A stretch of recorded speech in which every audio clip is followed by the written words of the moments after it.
जी अस्सलाम वालेकुम दोस्तों, मैं हूं आपका होस्ट फैसल खान और आप देख रहे हैं मेरा official digital channel Aspire motivation. अगर तो आप मेरे चैनल पे नए हैं या मेरी वीडियो पहली दफ़ा देख रहे हैं तो मेरे चैनल को सब्सक्राइब करें और नीचे दिए गए बेल आइकन पर क्लिक करें ताकि मेरी आने वाली तमाम वीडियो की नोटिफिकेशन आपको हर वक्त हासिल हो सके। तो चलते हैं हम अपने टॉपिक की तरफ। अगर आप पाकिस्तान से बेल्जियम का विज़िट वीज़ा हासिल करना चाहते हैं और ये जानना चाहते हैं कि वीज़ा अप्लाई कैसे करना है, कौन कौन से डॉक्यूमेंट सरकार हैं, बैंक स्टेटमेंट कितनी चाहिए, वीज़ा फ़ीस कितनी है और वीज़ा रिजेक्ट होने से कैसे बचा जा सकता है, तो ये वीडियो मेरी एंड तक देखिएगा ताकि आपका कोई भी सवाल बाकी ना रहे। बेल्जियम यूरोप के शेंजन ममालिक में से एक मुल्क है। अगर आप बेल्जियम का शेंजन वीज़ा यानी कि जिसको टाइप सी वीज़ा भी कहा जाता है, ये आम तौर पर 90 डेज़ का होता है जिसमें आप 90 डेज़ तक यूरोप के किसी भी मुल्क में ट्रैवल कर सकते हैं। अब इन वीज़े का जो मकसद है, ये वीज़ा किन किन कैटेगरीज में होता है, इसमें सबसे पहले एक जो कैटेगरी है वो टूरिज्म है, दूसरी फैमिली एंड फ्रेंड्स यानी कि फैमिली या दोस्तों से मुलाकात, तीसरा आपको बिजनेस विजिट भी मिल सकता है और चौथा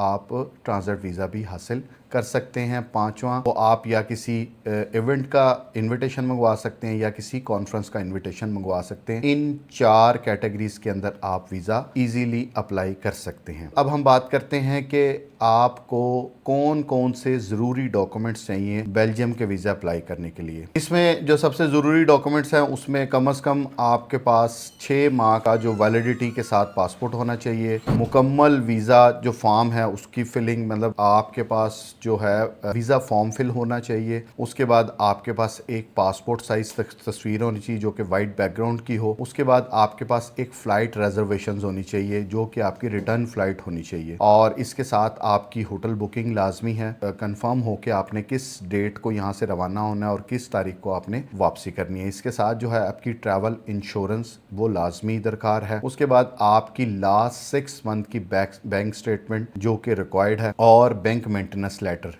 जिससे आपके बैंक बैलेंस का पता लगता है। उसके बाद अगर तो आप मुलाजमत करते हैं तो आपका जो है अपॉइंटमेंट लेटर होना ज़रूरी है और आपकी लास्ट 3 मंथ्स की सैलरी स्लिप्स का होना ज़रूरी है। अगर तो आप बिजनेसमैन हैं तो आपकी FPR की रजिस्ट्रेशन यानी कि NTN नंबर आपके पास होना चाहिए, कंपनी का सर्टिफिकेट होना चाहिए, कंपनी का बैंक अकाउंट होना चाहिए और लास्ट 2 ईयर्स की आपके पास टैक्स रिटर्न्स होनी चाहिए। और इसके अलावा जो डॉक्यूमेंट्स हैं वो आपका FRC यानी कि फैमिली रजिस्ट्रेशन सर्टिफिकेट और करैक्टर सर्टिफिकेट, ये ज़रूरी डॉक्यूमेंट्स हैं जिनकी बुनियाद पे आप बेल्जियम का वीज़ा अप्लाई कर सकते हैं। अब बात करते हैं कि आप बेल्जियम का वीज़ा अप्लाई कैसे करेंगे। तो अप्लाई करने के लिए जो इसमें सबसे पहला स्टेप है, आप किसी भी जैरी ऑफिस यानी कि अगर पाकिस्तान में इस्लामाबाद में है, कराची में है, लाहौर में है, मुल्तान में है, भालपुर में, तो आप सबसे पहले जैरी ऑफिस से जाके इसकी अपॉइंटमेंट लेंगे। अपॉइंटमेंट लेने के बाद जब जिस दिन आपकी अपॉइंटमेंट होगी उस दिन आप इन तमाम डॉक्यूमेंट्स को प्रिपेयर करके एक फाइल की सूरत में बना के आप बेल्जियम एम्बेसी में जाके अपनी फ़ाइल सबमिट करेंगे। वहाँ पे एम्बेसी फ़ीस जो है अराउंड इसकी 90 यूरो एम्बेसी फ़ीस है, वो एम्बेसी फ़ीस जमा कराएंगे, अपने बायोमेट्रिक करवाएंगे और अपने तमाम डॉक्यूमेंट्स जो हैं वो एम्बेसी में जमा करवा देंगे। जब एम्बेसी आपको फ़ाइल जमा करेगी तो वो आपको एक रसीद देगी कि आपकी फ़ाइल जमा हो गई है और आपका वीज़ा जो है वो सबमिट हो जाएगा।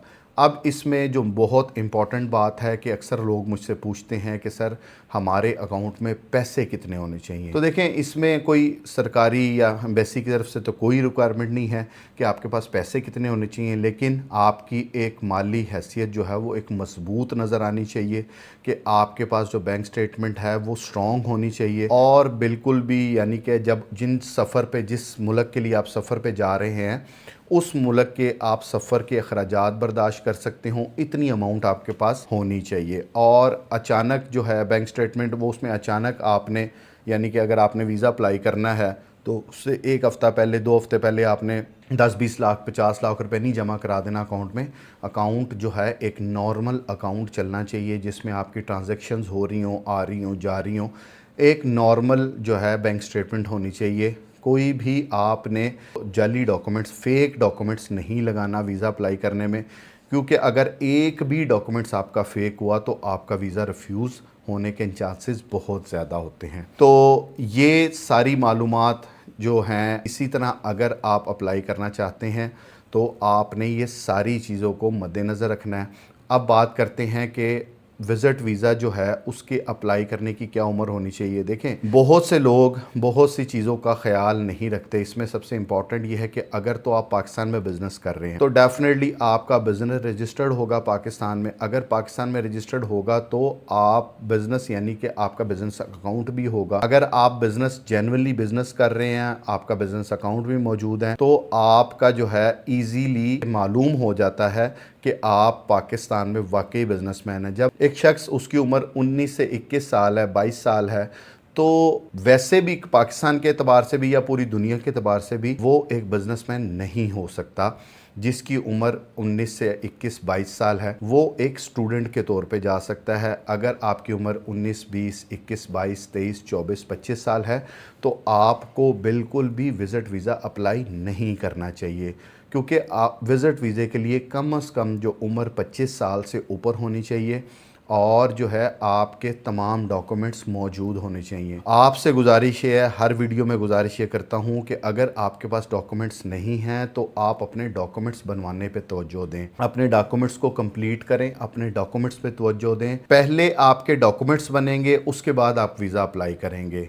खुदारा ऐसे कंसल्टेंट, ऐसे एजेंट्स के पास ना जाएं जो आपको कहते हैं जी 20 लाख 25 लाख दे दें, हम आपका वीज़ा लगवा देंगे। तो अगर आपके पास डॉक्यूमेंट्स मौजूद नहीं है तो आपका कोई भी वीज़ा लगवा नहीं सकता, क्योंकि एम्बेसी फेक डॉक्यूमेंट्स पे वीज़ा रिफ्यूज़ कर देती है। आजकल पाकिस्तान में 90% रिफ्यूज़ल की वजह सिर्फ आपके डॉक्यूमेंट्स ना होना है। अगर आपके पास डॉक्यूमेंट्स मौजूद नहीं है तो आपको वीज़ा अप्लाई नहीं करना चाहिए, आप अपने पैसे ज़ाया करेंगे। तो बेहतर ये है कि 20-25 लाख रुपए देने के बजाय 50,000 लाख रुपए लगा के आप अपने डॉक्यूमेंट्स को मुकम्मल करें। डॉक्यूमेंट्स एक दफ़ा आपके मुकम्मल हो जाएंगे तो आप दुनिया के किसी भी मुल्क के लिए वीज़ा अप्लाई कर सकते हैं, एलिजिबल हो जाएंगे।